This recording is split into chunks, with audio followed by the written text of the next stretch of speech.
نماز تراویح گزشتہ صغیرہ گناہوں کی مغفرت کا ذریعہ ہے۔ حضرت ابو ہریرہ رضی اللہ عنہ سے روایت ہے کہ رسول اللہ صلی اللہ علیہ وسلم نے فرمایا، جس نے ایمان کے ساتھ اور ثواب کی نیت سے رمضان میں قیام کیا، اس کے گزشتہ سارے گناہ معاف کر دیے جائیں گے۔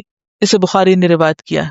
قیام رمضان یا نماز تراویح باقی مہینوں میں تہجد یا قیام اللیل کا دوسرا نام ہے، یعنی یہ تینوں چیزیں دراصل ایک ہی نماز کے مختلف نام ہیں، قیام اللیل یا تہجد یا تراویح۔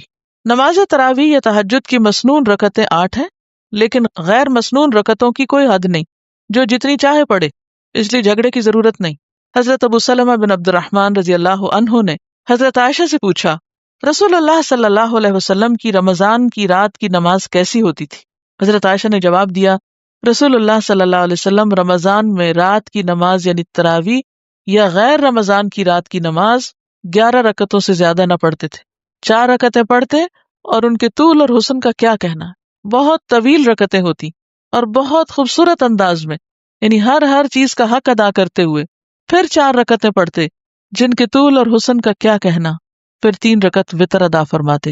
یعنی اصل چیز جو ہے وہ گنتی کا زیادہ ہونا نہیں، بلکہ اصل چیز خشوع و خضوع ہے اور طوالت ہے۔ آپ اتنا طویل قیام کرتے کہ آپ کے پاؤں سوج جاتے تھے۔ نماز تراویح کا وقت عشاء کے بعد سے لے کر طلوع فجر تک ہے۔ نماز تراویح 2 رکعت پڑھنا افضل ہے۔ وتر کی 1 رکعت الگ پڑھنی بھی مسنون ہے۔ حضرت عائشہ رضی اللہ عنہا سے روایت ہے کہ نبی اکرم صلی اللہ علیہ وسلم نماز عشاء اور نماز فجر کے درمیان 11 رکعت نماز ادا فرماتے، ہر 2 رکعت کے بعد سلام پھیرتے اور پھر ساری نماز کو 1 رکعت سے وتر بناتے، یعنی وتر کی 2 رکعتیں ہلکی ہوتی تھی، ان پہ سلام پھیر کے پھر کھڑے ہو کے ایک اور پڑھ لیتے۔ رسول اللہ صلی اللہ علیہ وسلم نے صحابہ کرام کو صرف 3 دن نماز تراویح باجماعت پڑھائی، صرف 3 دن نماز تراویح باجماعت پڑھائی۔ خواتین نماز تراویح مسجد میں جا کر ادا کر سکتی ہیں۔ حضرت ابو ذر رضی اللہ عنہ سے مروی ہے، انہوں نے کہا، ہم نے رسول اللہ صلی اللہ علیہ وسلم کے ساتھ روزے رکھے، نبی اکرم صلی اللہ علیہ وسلم نے ہمیں تراویح کی نماز نہیں پڑھائی یہاں تک کہ رمضان کے 7 دن باقی رہ گئے۔ 23ویں رات کی 1/3 گزر جانے پر نبی اکرم صلی اللہ علیہ وسلم نے ہمیں نماز تراویح پڑھائی۔ کب پڑھائی؟ 1/3 رات گزرنے پر۔ پھر رسول اللہ صلی اللہ علیہ وسلم نے 24ویں شب کو نماز تراویح نہیں پڑھائی۔ 25ویں شب آدھی رات گزر جانے پر نماز تراویح پڑھائی۔ اب یہ دوسرا وقت۔ ہم نے کہا، یا رسول اللہ صلی اللہ علیہ وسلم، کیا ہی اچھا ہو اگر آپ رمضان کی باقی راتوں میں بھی ہمیں نفل نماز پڑھائیں۔ نبی اکرم صلی اللہ علیہ وسلم نے فرمایا، جس نے امام کے فارغ ہونے تک امام کے ساتھ قیام کیا، یعنی نماز تراویح باجماعت ادا کی، اس کے لیے ساری رات کے قیام کا ثواب لکھا جائے گا۔ پھر رسول اکرم صلی اللہ علیہ وسلم نے ہمیں نماز تراویح نہیں پڑھائی حتیٰ کہ 3 روز باقی رہ گئے، یعنی 27ویں کو۔ چنانچہ آپ نے ہمیں 3ری مرتبہ 27ویں شب تراویح پڑھائی، جس میں اپنے اہل و عیال کو بھی شامل کیا۔ اہل و عیال سے مراد ازواج وغیرہ۔ یہاں تک کہ ہمیں فلاح کے ختم ہونے کا ڈر ہوا۔ میں نے ابو ذر سے پوچھا، فلاح کیا ہے؟ ابو ذر نے جواب دیا، سحری۔ یعنی اتنی دیر تک پڑھائی کہ یوں لگتا تھا جیسے فجر ہونے لگی ہے، طویل قیام کرایا۔ اسے ترمذی نے روایت کیا ہے۔ تو اس سے کیا پتہ چلتا ہے کہ اول رات بھی آپ پڑھ سکتے ہیں، آدھی رات کو بھی پڑھ سکتے ہیں، اور آخری حصے میں بھی پڑھ سکتے ہیں۔ جو ہمارے ہاں اول رات میں پڑھا دیتے ہیں وہ سہولت کے لیے ہے، کیونکہ سب لوگوں کا پھر دوبارہ مسجد آدھی رات میں آنا یا سویر کو آنا مشکل ہے۔ 1، 3 یا 5 وتر پڑھنا بھی مسنون ہے۔ عن ابی ایوب الانصاری رضی اللہ عنہ قال قال رسول اللہ صلی اللہ علیہ وسلم الوتر حق علی کل مسلم فمن احب ان یوتر ب5 فلیفعل ومن احب ان یوتر ب3 فلیفعل ومن احب ان یوتر بواحدۃ فلیفعل رواہ ابو داود والنسائی وابن ماجہ۔ حضرت ابو ایوب انصاری رضی اللہ عنہ کہتے ہیں کہ رسول اللہ صلی اللہ علیہ وسلم نے فرمایا، وتر پڑھنا ہر مسلمان کے ذمہ ہے، جو پسند کرے وہ 5 پڑھے، جو پسند کرے وہ 3 پڑھے، جو پسند کرے وہ 1 پڑھے۔ اسے ابو داؤد، نسائی اور ابن ماجہ نے روایت کیا۔ 1 تشہد اور 1 سلام سے 3 وتر پڑھنا مسنون ہے، یعنی 2 طریقے ہیں وتر پڑھنے کے۔ ایک تو یہ ہے کہ 2 رکعتیں پڑھ کے سلام پھیر کے پھر 1 رکعت پوری پڑھ کے اور پھر سارا اتحیات آخر تک پڑھ کے سلام پھیرا جائے، اور دوسرا کیا ہے، 3 رکعتیں ایک ہی اسٹریچ میں بغیر سلام پھیرے۔ پہلی رکعت میں سورۃ الاعلی، دوسری میں کافرون اور تیسرے میں سورہ اخلاص پڑھنا مسنون ہے۔ عن ابی بن کعب رضی اللہ عنہ ان النبی صلی اللہ علیہ وسلم